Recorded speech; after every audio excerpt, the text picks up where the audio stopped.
Hello दोस्तों, राधे राधे। आप सभी को मेरा नमस्कार। सभी को एक बार फिर से मेरे चैनल में स्वागत है। आज बात करते हैं कार्तिक पूर्णिमा के व्रत की और सुनते हैं कार्तिक पूर्णिमा की व्रत कथा। कार्तिक पूर्णिमा को पंचांग की सबसे पवित्र तिथि माना जाता है। कार्तिक पूर्णिमा की तिथि दैवीय कृपा और ऊर्जा से परिपूर्ण होती है, तभी तो इस दिन किए गए स्नान और दान का एक विशेष महत्व है। जैसे कार्तिक अमावस्या पर पूरे देश दीपक जलाकर दीपावली मनाते हैं, ठीक उसी के 15 दिन बाद कार्तिक पूर्णिमा को देव दीपावली मनाते हैं। इस साल कार्तिक पूर्णिमा 15 नवंबर को मनाई जा रही है। कार्तिक पूर्णिमा के दिन सुबह ब्रह्म मुहूर्त में उठकर किसी पवित्र नदी या तालाब में स्नान करें और यदि संभव न हो तो घर में ही पानी में गंगा जल मिलाकर स्नान करें। इसके बाद सूर्यदेव को जल अर्पित करें और व्रत रखने का संकल्प लें। साथ ही शाम होने पर मुख्य द्वार पर मंदिर में और तुलसी के पौधों में दीपक जरूर जलाएं। कार्तिक पूर्णिमा पर दीप दान करने का विशेष महत्व होता है। इस दिन जरूरतमंदों को अन्न, वस्त्र, तिल, घी और आटे का दान करें। अगर संभव हो तो गौ दान करें और यदि असंभव ना हो तो किसी गाय की सेवा जरूर कर आइए। सुनते हैं कार्तिक पूर्णिमा की व्रत कथा। पौराणिक कथा के अनुसार तारकासुर नाम का एक राक्षस था। उसके 3 पुत्र थे, तारका, कमलाक्षण, माली। तारकासुर ने धरती और स्वर्ग पर आतंक मचा रखा था और इससे परेशान होकर देवताओं ने भगवान शिव से उसका अंत करने की प्रार्थना की।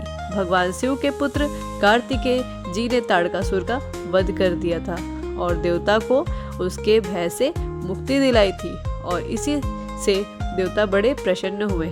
लेकिन उसके 3 पुत्र को यह सुनकर बहुत दुख हुआ और उसका बदला लेने के लिए उन्होंने ब्रह्मा जी से तपस्या की। उनकी तपस्या से प्रसन्न होकर ब्रह्मा जी ने तीनों से वरदान मांगने को कहा। उन तीनों ने ब्रह्मा जी से अमर होने का वरदान मांग लिया, लेकिन ब्रह्मा जी ने उन्हें इसके अलावा कोई दूसरा वरदान मांगने को कहा। इसके बाद उन तीनों ने एक दूसरे वरदान के बारे में सोचा और ब्रह्मा जी से 3 अलग नगरों का निर्माण करवाने के लिए कहा, जिसमें सभी बैठकर सारी पृथ्वी और आकाश में घूमा जा सके। और उन्होंने कहा कि 1000 साल बाद हम तीनों मिले और हम तीनों के नगर आकर मिलकर एक सीध में हो जाए, तो जो देवता तीनों नगरों में एक ही बाढ़ से नष्ट होने की क्षमता रखता है वह ही हमारी मृत्यु का कारण भी हो। ब्रह्मा जी ने उन्हें यह वरदान दे दिया।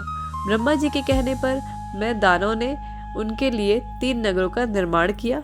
तारका के लिए सोने का नगर, कमलाक्षी का नगर और विडू माली के ने लोहे का नगर बनवाया। तीनों ने मिलकर तीनों लोगों पर अपना अधिकार जमा लिया। इंद्र देवता इन तीनों राक्षसों से भयभीत हुए और भगवान शंकर की शरण में गए। इंद्र देवता की बात सुनकर भगवान शिव ने इन दानवों का नाश करने के लिए एक दिव्य रथ का निर्माण करवाया। इस दिव्य रथ की हर एक चीज देवताओं से बनी थी। चंद्रमा और सूर्य उस रथ के पहिए बने थे और इंद्र, वरुण, यम और कुबेर रथ के 4 घोड़े बने। हिमालय धनुष बने और शेषनाग उसकी प्रत्यंचा बने। भगवान शिव खुद बाण बने और बाण की नोक बने अग्निदेव। और इस दिव्य रथ पर खुद भगवान शिव सवार हुए और फिर एक भयंकर युद्ध हुआ। जैसे ही उन तीनों का नगर एक सीध में आया, भगवान शिव ने बाण छोड़ा और तीनों को एक ही बाण से नाश कर दिया। और उन तीनों का वध करने के कारण ही भगवान शिव को इसके बाद त्रिपुरारी कहा गया है। उन तीनों राक्षसों का वध होने पर सभी देवी देवताओं ने प्रसन्न होकर भगवान शिव की पूजा की और उसके बाद काशी में जाकर गंगा स्नान किया और वहां जाकर सबने दीप दान किया। इसी वजह से कार्तिक पूर्णिमा की शाम को देव दीपावली मनाई जाती है। तो यह थी कार्तिक पूर्णिमा की व्रत कथा और क्यों मनाई जाती है देव दीपावली। तो आइए अब सुनते हैं कार्तिक पूर्णिमा की एक और बहुत सुंदर कहानी। दोस्तों, 4 चिड़िया थी। चारों ने कार्तिक स्नान करने के बारे में सोचा। चारों गंगा में जाकर सुबह कार्तिक स्नान करती थी। कार्तिक पूर्णिमा के अगले दिन चारों ने सोचा, चलो खिचड़ी बनाई जाए। खिचड़ी बनाने के लिए एक चिड़िया चावल ले आई, एक चिड़िया दाल ले आई, एक घी ले आई और उन सबों ने मिलकर खिचड़ी बनाई। सबने सोचा कि पहले नहा कर आना चाहिए, फिर ही हम सब बैठकर खिचड़ी खाएंगे। नहाने के बाद पहले एक चिड़िया वापस आई। जब वो आई तो उसे भूख लग रही थी। उसने देखा बाकी चिड़िया अभी तक नहीं आई हैं, तो उसने खिचड़ी भी भाप भी खा ली और भाप खाकर उसे नींद आ गई। दूसरी चिड़िया आई तो उसने पानी पी लिया। फिर तीसरी चिड़िया आई और उसने सारी खिचड़ी खा ली। जब चौथी चिड़िया आई तो उसके लिए खिचड़ी नहीं बची, इसलिए उसने खुरचन ही खा ली। उसी शाम एक तूफान आया और चारों चिड़िया मर गई। अब अगले जन्म में जिस चिड़िया ने भाप खाई थी वह राजा के घर राजकुमारी बनी। जिस चिड़िया ने पानी पिया था वह कुमार की लड़की बनी और जिस चिड़िया ने खिचड़ी खाई थी वह ब्राह्मण की लड़की बन गई और जिस चिड़िया ने खुरचन खाई थी वह हथनी बन गई। कुम्हार की बेटी राजा के यहाँ दासी बन गई। ब्राह्मण की लड़की राजकुमारी की सहेली बन गई। हथनी भी राजा के यहाँ ही राजकुमारी को अपने पिछले जन्म की सारी बातें याद थी। फिर राजकुमारी का विवाह हुआ। जब वह विदा हो रही थी तो वह राजा से बोली, पिताजी, मैं अपनी सहेली और अपनी दासी को अपने साथ ले जाऊंगी। राजा ने कहा, ठीक है, ले जाना। राजकुमारी फिर भी नहीं गई तो राजा ने पूछा, तुम्हें और क्या चाहिए? तो बोलो, मुझे हथनी भी चाहिए। राजकुमारी की इच्छा को सुनकर राजा ने नौकर भेजे और हथनी को लाने के कहा, पर वो हथनी उन नौकरों के साथ नहीं आई। फिर राजकुमारी खुद उस हथनी के पास गई और उसके कान में पिछले जन्म की सारी बात कह दी, जिसे सुनकर हथनी अचानक उठकर खड़ी हो गई।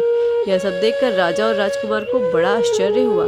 राजकुमार ने कहा, तुमने हथनी के कान में ऐसा क्या कहा कि वह एकदम से उठकर खड़ी हो गई? सच सच बताओ। राजकुमारी ने राजा और राजकुमार को सारी बात बता दी। राजकुमार ने कहा, क्या कार्तिक नहाने और गंगा स्नान करने से इतना फल मिलता है कि एक चिड़िया अगले जन्म में राजकुमारी बनकर पैदा हो? और अगर यह इतना भी फलदायी होता है तो हम दोनों भी जोड़े से कार्तिक नहाएंगे और खूब दान पुण्य करेंगे।